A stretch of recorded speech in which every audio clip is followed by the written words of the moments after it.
අපේ ඇඟේ තියෙනවා ග්ලූකගොන් කියලා හෝමෝන් එක. ඒකත් හදන්නේ අපේ පැන්ක්‍රියස් එකෙන්මයි. මේ ග්ලූකගොන් දැන් ආන්ටි දන්නවනේ ඉන්සුලින් වල ඇක්ෂන් එක ඇවිල්ලා ෂුගර් අඩු කරන එකනේ. ඔව්. ග්ලූකගොන් වල ඇක්ෂන් එක තමයි සීනි හදන එක.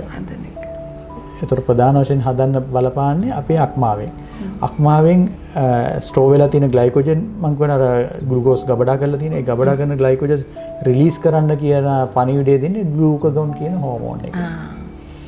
එතකොට මේ ග්ලූකගොන් කියන හෝමෝන් එකෙන් දැන් ඇත්තටම දියවැඩියා රෝගියෙක්ගේ ආන්ට හිතෙන්නේ මොකද මේ ග්ලූකගොන් වලින් කරන්නේ සීනි වැඩි කරන එක.